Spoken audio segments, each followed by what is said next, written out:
A while back on the show, the subject of cable management came up on the show. And I don't know about you, but I really hate cables. I think Steve Jobs did as well.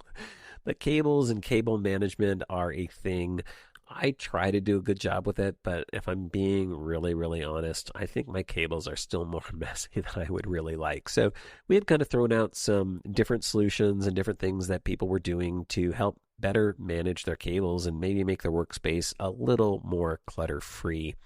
And I know it's been a little while, but I did receive a new email this week from Brendan, who says he builds industrial process electrical cabinets for a living, which cool.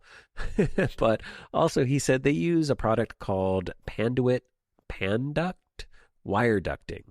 And he mentioned that wire duct is probably something to look into if you're looking to do cable management. And for me, this looks like stuff that you would probably more likely attach to the underside of a desk or back of a desk or to a wall.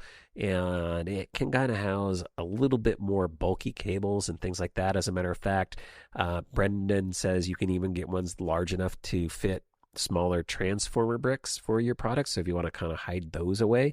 And if you just do a search for wire duct on Amazon, there are tons of different products that you can find that fit different sizes and different amounts of cables, lots of different lengths. And as a matter of fact, it looks like a lot of it you can actually cut to length if you need, so you can kind of adapt it for whatever your application might be.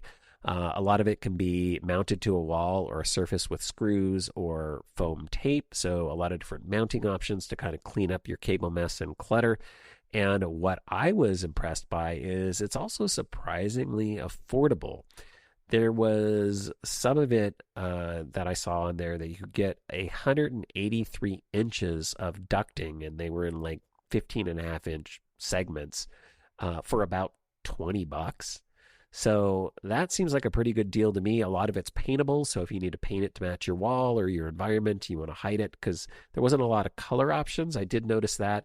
It does seem to be mostly designed for cabinets and cabling in, say, server rooms and stuff like that, but looks like it could be easily adapted for a home application as well. And so I just thought that was a really great suggestion and was something that I wanted to share with you because it wasn't anything that I had considered in the past. I've used other kinds of conduit, more designed for like home entertainment applications, but I've often found that that version of it is never really big enough to fit all the cables that I needed to jam in there. Like when you have two displays and a bunch of hard drives and a bunch of audio equipment and stuff like that, yeah, I've got a lot of cables coming, like big rolls and chunks of cables coming out of the back of my my monitor. And I use the split tubing a lot with zip ties and that sort of thing, and it makes it a little bit cleaner, but still not as, like I said, as clean as I would like. So I love these suggestions. If anybody else has like other ones that we haven't brought up or little creative solutions and things like that that they're employing, send us some tips. Shoot me an email. Send me an audio comment, maccast@gmail.com. But Brendan, thank you for sending that one in because I thought, this conduit stuff, wire duct, great product. Again, just search wire duct on Amazon and you will find a ton of options.